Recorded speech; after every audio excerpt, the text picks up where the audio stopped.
পানি হচ্ছে, রোদ হচ্ছে, ঝড় হচ্ছে, কাজ রয়েছে, টোটো চালাতে হবে, দিন মজুরি করতে হবে, ভ্যান চালাতে হবে। মনে রাখবেন, এই ভারতবর্ষে গত পরশুদিন এই ভারতবর্ষের সম্ভবত উত্তরপ্রদেশে 50 বছরের বসবাস করা জায়গা তিল তিল করে ঘর বাড়ি মসজিদ তৈরি করেছে, একতলা দুতলা করে গরিবরা তৈরি করেছে। 50 বছর ধরে সেখানে বসবাস করছে। তাদেরকে অবৈধ জায়গা দখল বলে এবং বাংলাদেশি ট্যাগ লাগিয়ে তাদেরকে ভেঙে সব তছনছ করে দিয়েছে। মনে রাখবেন, কাল আপনাদের সঙ্গে বিপদ আসতে চলেছে, তাই দেখে শিক্ষা নাও। প্যালেস্টাইনের একজন ইমাম সাহেব খুতবা দিতে উঠে 2 মিনিট খুতবা দিয়ে খুতবা বন্ধ করে দিয়েছিল। 2 মিনিট। কি বলেছিল? এ জাতির কাছে আমি কি খুতবা দেব, যে জাতির চোখের সামনে 40,000 বাচ্চা ছেলে খুন হলো, যে জাতির চোখের সামনে 70 থেকে 80,000 মানুষ ইনজোর হলো, এবং যে জাতির সামনে 20 লক্ষ মুসলমান ঘর বাড়ি শেষ হয়ে গেল, সে জাতি যদি এখনো ঘুমোয়, সে জাতির কাছে আমি কি বক্তব্য দেব? বলে নেবে বললেন। তাহলে কালকে আমাকেও বলতে হবে, এ জাতির কাছে কি বক্তব্য দেব? যে জাতি এখনো ঘুম ভাঙে না, যে জাতি এখনো বুঝতে পারে না যে আমাদেরকে প্রথম আমাদের পরিচয় মসজিদ, মাদ্রাসা, কবরস্থান, আমাদের পেহচানগুলো মিটানো হচ্ছে, তারপরে আমাদেরকে নাগরিকত্ব কেড়ে নিয়ে আমাদেরকে ভোটার বানিয়ে গোলাম হিসাবে রাখবে, তাদের শুধুমাত্র কৃতদাস দাসী বানাবার জন্য। এ জাতি যদি এখনো না বোঝে, তাহলে কি করা যেতে পারে? তাই দ্বিতীয় নম্বর, কর্মজীবন যেমন করতে হবে, ঠিক তেমনি এই দেশে নিজেদের ঐতিহ্য বেঁচে থাকার জন্য সংবিধানকে সামনে রেখে আন্দোলন আরো বাড়াতে হবে। ওই আন্দোলন কাদের পিছনে করবেন, সেটা আপনাদের ঘরে একটু জাগতে হবে, ভাবতে হবে। সেটা আপনারা ভাবুন, কিন্তু আন্দোলন করতে হবে। কেন আন্দোলন এখানে যত বাড়াবেন, এর প্রভাবটা দিল্লিতে পড়বে, তখন কোর্টের ফাইসাল্লাটাও একটু ভালো দিকে যাওয়ার সম্ভাবনা হবে। শুনছেন তো নাকি? হ্যাঁ, শেষ কথা বলে যাচ্ছি। 3 নম্বর, এই আন্দোলন নিয়ে আরো একটা কথা বলি। এখানে আমার ভাইয়েরা বারবার বলছিল 2% শিখের আন্দোলন, 3% শিখের আন্দোলন কামিয়াবি হয়েছে, তাহলে আমাদেরটা হবে না কেন? আমি একটা কথা ধরিয়ে দেবো সম্মানার্থে, আমরা শিখ নয় তাই আমাদেরটা হবে না। আমরা শিখ ধর্মের নয় তাই আমাদেরটা হবে না। যদি বলেন কেন? আমরা শিখ ভাইয়েরার যে আদর্শের উপরে চলছে, আমরা ওই আদর্শ থেকে অনেক দূরে সরে গেছি।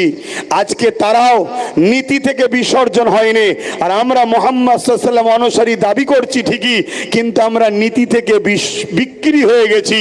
তারা এজন্য সাকসেসফুল হতে পেরেছিল, তাদের পিছনে পাঞ্জাব সরকার সাথ দিয়েছিল, তাই তারা কামিয়াবি হতে পেরেছিল। কিন্তু আমরা, আমাদের সরকার উপরন্তু সাথ তো দেবে না, বলছে দিল্লি চলে যাও। এখনো তোমরা গ্রামে গ্রামে দেখো, তোমাদের গ্রামের অনেক মুসলমান রাজ্য সরকারের এখনো চাটুকারিতা করছে। তাহলে বলো আমরা কি করে কামিয়াবি হব? তবে হ্যাঁ, আমি মনে করি যদি আমরা 5% মজবুত হতে পারি, এই অঙ্গীকার নিয়ে জীবন দেবো, আইন হতে দেবো না, ইনশাল্লাহ প্রথম লাইনে আমি দাঁড়াবো, তারপরে তোমরা দাঁড়াবে। বুলেটের গুলি খেতে হয়, আগে খাবো আমি মসজিদ, মাদ্রাসা, কোরআন, সংবিধানের জন্য। তাহলে আমি বলে যাচ্ছি, এই 5% এই আইনকে বাতিল করে ইনশাল্লাহ দেখাবো। কিন্তু তার জন্য বাপ সেই অঙ্গীকার নিতে হবে।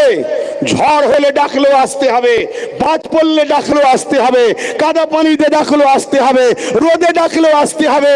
ওই ঢালায় উঠে দাঁড়িয়ে থাকবে, স্বপ্ন দেখলে হবে না। দেখুন না, ঢালায় উঠে দাঁড়িয়ে আছে, কাদা না পায়ে লেগে যায়। তাহলে কাদা যদি পায়ে না লাগাতে চান, তাহলে আগামী দিন গায়ে খুন লাগাতেও তো চাইবেন না। কথা বুঝছেন না? বোঝেন না? সে নিজের হোক আর দুশ্মনের হোক, লাগাতে তো চাইবেন না। তাহলে কি করে হবে? কথা কি খারাপ লাগছে? আমাকে অনেকে বলে যে আব্বাস সিদ্দিকী সব ঠিক আছে, কিন্তু কথা কোনো বড় গরম বলে ফেলে। আমি কিছু গরম বলছি না তো। কেন্দ্র সরকার জোর করে আমার মসজিদ নিয়ে নিচ্ছে, ওটা গরম নয়। কেন্দ্র সরকার দূর হাঁটো বলাটা গরম? কেন্দ্র সরকার জোর করে আমার বাপ মাদের পূর্বপুরুষদের কবরের স্থানের উপরে মদের আড্ডা, বার, সিনেমা হল, থিয়েটার খুলতে চাইছে, এটা অন্যায় নয়। আমি যদি বলি এই অন্যায়ের বিরুদ্ধে সংবিধানকে সামনে নিয়ে ওদের বিরুদ্ধে যুদ্ধ করতে হবে, তাহলে আমি অন্যায় বলে ফেললাম? বড় দুঃখ। তাহলে জাতির মধ্যেই সরষে ডাল দিয়ে ভূত ছাড়াচ্ছি, তাতেই যদি ভূত বসে থাকে তো ভূত যাবে কি করে? জাতির মধ্যেই যদি গাদ্দার থাকে তো কি করে কি হবে? তো যাক, শেষ কথা বলে যাচ্ছি, শেষ। এই ওয়াকফ কালা কানুনকে বাতিল করতে গেলে আর একটা রাস্তা আছে, সেটা হলো কি, যদি আজকে জোর করে করেও ফেলে, শুনছেন, জোর করে যদি করেও ফেলে, এখন থেকে অঙ্গীকারবদ্ধ হন যে পাওয়ারে তারা আইন করেছে ওই রাজ পাওয়ার আমরা দখল করব। যারা সেকুলার মাইন্ডের যত দল আছে সেই দলকে আমরা সাথে নেব, তাদেরকে একটা কথাতেই আমরা সাথে নেব, সেটা হলো পার্টনারশিপ। তোমার দালালি করব না, তোমার ভাড়াটিয়া খেলবো না, পার্টনারশিপে তোমার সঙ্গে আমরা থাকতে রাজি। একটাই শর্ত, কোনোদিন যদি আমরা ক্ষমতার আসন দখল করতে পারি, যেভাবে গায়ের জোর দেখিয়ে সংবিধান বিরোধী করে আমাদের মসজিদ মাদ্রাসাকে নিয়েছে, আমরা আওয়াজ তুলব, সেই দিন ক্ষমতার আসনে বসে আমরা আমাদের মসজিদ মাদ্রাসা ওয়াকফের জায়গাকে আমরা আবার আইন তৈরি করে আমরা ফিরিয়ে দখল করে নেব। এই পাওয়ারের দরকার আছে না নাই? জোরে বলুন, আছে না নাই? হাত তুলে বলুন আমার সাথে একমত আপনারা, আমার সাথে একমত আপনারা। এই হাত যদি সত্য হয় তাহলে হাতটা নেবিয়ে দিয়ে আরো একবার সাক্ষী দেন, আন্দোলন তো শুরু হলো, আন্দোলন তো শুরু হয়েছে 10 বছর আগে থেকে। এই আন্দোলন বিভিন্ন জায়গায় আজও হচ্ছে, হবে, কিন্তু আগামী দিন এই আন্দোলনকে আমি চাইছি আপনাদেরকে সাথে করে নিয়ে কলিকাতার ব্রিগেডে নিয়ে যেতে চাই। আপনারা কি নিজেদের খরচে যেতে রাজি? যেতে রাজি? যেতে রাজি? কেন? আমি দেখতে চাই, আমি দেখতে চাই আমার দেশের সেনাবাহিনীরা সত্যি পারমিশন দেয় না সাপ হয়ে কেমরে উজা হয়ে কেউ ঝাড়ছে, এটাও দেখা দরকার আছে। ঠিক না বেঠিক গো? কেন? আমিও একবার ট্রাই করতে চাই। কথা বুঝে আসছে না? কি ঘটনাটা ঘটেছিল? তাহলে আন্দোলন হবে, তাহলে রাজ পাওয়ারের দরকার আছে না নাই? সেই রাজ পাওয়ারটা কি কারো ভাড়াটিয়া, কারো দলের দালালি করা, কারো দলের তোষণ করা? আমরা কংগ্রেস, বাম, টিএমসি যারা সেকুলার দাবি করে এদের কাছে একটাই মেসেজ জানতে চাই, আমরা ডায়ে বায়ে সামনে পিছনে বুঝি না।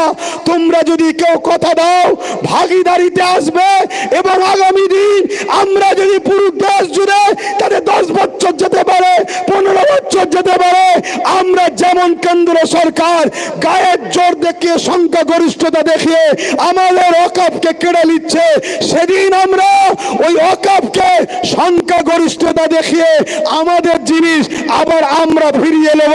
এই অঙ্গীকারে আমরা প্রস্তুত আছি না নয়?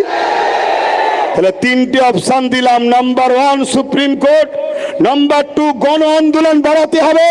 আগামী দিন কালকেই যদি ডাকি পাওয়া যাবে, কালকেই যদি ডাকি পাওয়া যাবে। আর দ্বিতীয় নম্বর, 3 নম্বর কথা হলো কি, রাজ পাওয়ার তৈরি করতে হবে।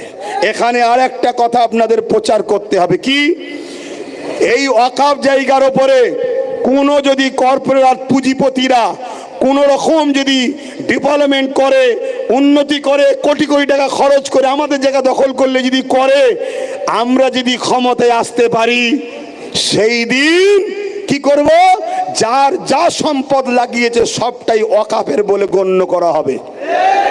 তাহলে এই প্রচারটা যদি করা হয়, তাহলে আজকে যদি কেন্দ্র সরকার কাউকে বিক্রি করতেও চায়, সে খরিদ করার আগে ভাববে, কেন পাল্লা যে কখন কার উল্টায় কেউ বোঝে না, কেন জনগণই শেষ ফাইসাল্লা করে, ঠিক না বেটি গো? তাহলে এই কথাই যদি টিএমসি সাথ দেয় ওয়েলকাম, এই কথাই যদি বাম সাথ দেয় ওয়েলকাম, এই কথাই যদি কংগ্রেস সাথ দেয় ওয়েলকাম, আর যদি কেউ সাথ না দেয় তাহলে সমাজের মধ্যে আদিবাসীদের দল ছোট ছোট আছে, দলিতদের ছোট ছোট দল আছে, ওদিকে কি বলে বাবা সাহেব আম্বেদকরের ছোট ছোট তাদের অনুসারীদের ছোট ছোট দল আছে, মতুয়া সম্প্রদায়ের ছোট ছোট দল আছে। আমরা সবাই ঐক্যবদ্ধ হয়ে একটাই আওয়াজ তুলব, আমরা আমাদের সংবিধানের অধিকারকে ফিরিয়ে নিবার জন্য আমি রাজনীতি করব না, উলামারা রাজনীতি করবে না, কিন্তু আমরা এখান থেকে প্রশিক্ষণ দেবো, তাদেরকে নিয়ন্ত্রণ আলেমরা করবে। রাজি আছেন না নয়? জনগণ রাজি আছেন না নয়? আর দলিত ভাইদের ধর্মগুরুরা তাদেরকে তারা নিয়ন্ত্রণ করবে, শিখ ভাইদের ধর্মগুরুরা তারা তাদেরকে নিয়ন্ত্রণ করবে। এভাবে আমাদের করা দরকার আছে না নয়? কথা বুঝে আসছে? এই তিনটে রাস্তা ছাড়া চতুর্থ কোনো রাস্তা আপনাদের মনে হয়? তো যাক, এই কোনো রকম ভাবে এই মাইগলে গুটি কতক কথা আপনাদের কাছে বললাম। এই কাদা পানিতে অনেকটা ভালোবাসার পরিচয় আপনারা দিয়েছেন। আমি একটা কথা জানতে চাইছি, এই ভাই শুনছেন, বুকে হাত দিয়ে আমার এই কথাটার উত্তর দেবেন। 2021-এ যে বলেছিলাম একটা চেয়ারের পায়া দরকার, ভুল বলেছিলাম না ঠিক বলেছিলাম? আজকে ভেবে দেখুন তো, চেয়ারের যদি একটা পায়া আমাদের হাতে থাকতো, ওই যে মৌলানা নুরুল্লাহ আমিনী সাহেব বসে আছে, ধরুন উনিই বসে আছে, আমি বসবো না, উনিই বসুন, চারটে পায়ের মধ্যে তিনটে ওনার একটা যদি আমাদের থাকতো, উনি ওখানে বসে আমাদের বিরুদ্ধে দিল্লি চলে যাও বলতে পারতো? কেন জানে পায়া খুলে নিলেই পড়ে যাব। এজন্যে বলেছিলাম, কিন্তু আমার কম, এত খাওয়া খাইয়েছে একজনকে, উনি বদ হজম করে বমি করছে, কি দিল্লি চলে যাও, সব থেকে বড় দুশ্মন আমি হব। এটা আমাদের দুঃখ দিয়েছে না দেয় না? এই দুঃখের প্রতিশোধ হিসাবে তিনাকে অবিলম্বে এই কালা কানুনের বিরুদ্ধে সুপ্রিম কোর্টে যেতে হবে, আমাদেরকে সর্ব আন্দোলনে সহযোগিতা করতে হবে, এবং যদি থাকতে চাই বাংলায় তাহলে আমাদেরকেও কিন্তু পায়াতে ভাগ দিতে হবে। কি বলছেন আপনারা?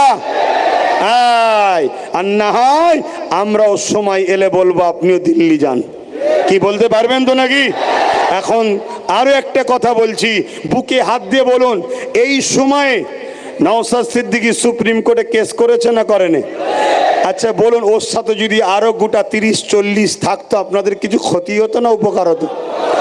উপকার হতো না? হতো না? তাহলে আরো গোটা 40 তো কেস করতো, আরো গোটা 40 তো যেত।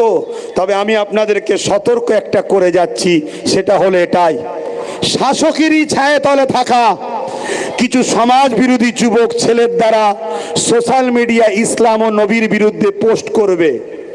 শুনছেন? শাসক এদেরকে মাদক দিচ্ছে, সে কেন্দ্র শাসক হোক, রাজ্য শাসক হোক, এদেরকে মাদক দিচ্ছে। এরা নবী মুহাম্মদ সাল্লাল্লাহু আলাইহি ওয়াসাল্লাম ইসলামের বিরুদ্ধে কিছু পোস্ট করবে। কেন করবে? যাতে করে এই পোস্টটা দেখে মুসলমান রাস্তায় নামে, আন্দোলন করে। রাস্তায় নামবেন, আন্দোলন করবেন, পুলিশ বাধ্য হয়ে তাকে তুলবে, হালকা ধারা দেবে, পরের দিন জামিন করে দেবে। তারপরে যারা যারা আন্দোলন করেছিল পুলিশ তাদের নামে কেস দেবে, তাদের বাড়ি বাড়ি গিয়ে হামলা করবে, আপনারা ছুটে পালাবেন। পুলিশের সাথে কিছু চটিওয়ালা পুলিশ থাকে, তারা আপনাদের পরিবার মা বোনদের সঙ্গে, বাকিটার বলছি না। কথা বুঝছেন না? বোঝেন না? আপনাদের নামে হাজার হাজার কেস হবে। কেন কেস করবে? আপনাদের অর্থনীতিটাকে ধ্বংস করবে বলে। রাজ্য সরকার যদি সত্যি অখাপ কালা কানুনের বিরুদ্ধে হতো, তাহলে 14 তারিখে যখন নওশাদ কলিকাতা শিয়ালদায় ডেকেছিল, ভাঙড় থেকে আসা 1000 নিরীহ ছেলের নামে কেন রাজ্য সরকারের পুলিশ কেস দিল? এটা রাজ্য সরকারকে কৈফিয়ত দিতে হবে না? হবে না? জোরে বলুন, দিতে হবে না? হবে না? সে যদি বলে আমি কথা জবাব দেব না, সে যদি বলে জবাব দেব না, তাকে জবাব দেওয়ার জন্য বাধ্য করতে হবে। ঠিক না বেঠিক?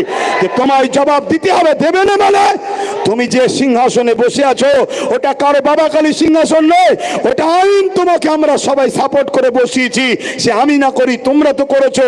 অতএব কেন তোমার ছেলেরা এই মসজিদ মাদ্রাসা কবরস্থানের পক্ষে যাওয়ার জন্য তাদেরকে তোমার প্রশাসন কেস দিল, এর জবাব দিতে হবে। মনে রাখবেন এটা একটা ষড়যন্ত্র চলছে। তাহলে ইসলামের বিরুদ্ধে বললে আমাদের করণীয় কি হবে?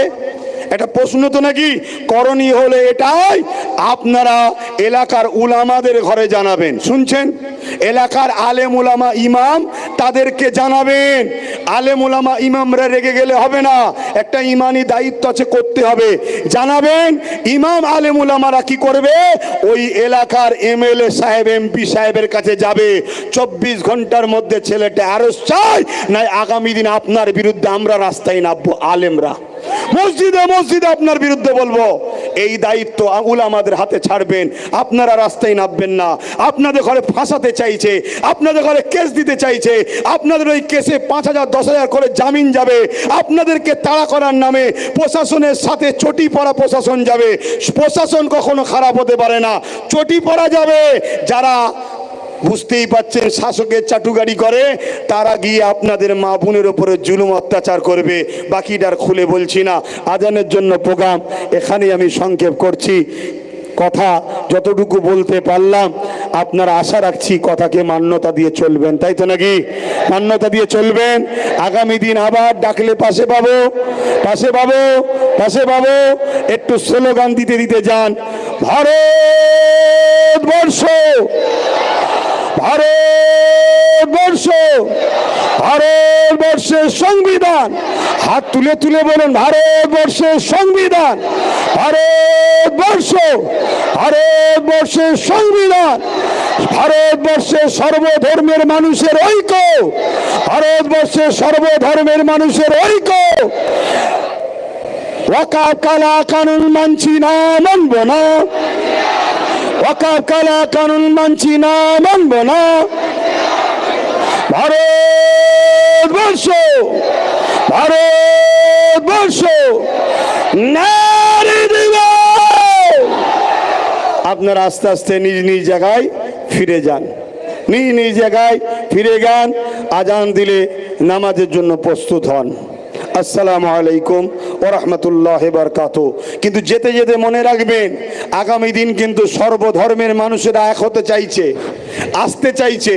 এই ওয়াকাফ কালা কানুনের বিরুদ্ধে আমাদের পাশে তারা দাঁড়াতে চাইছে।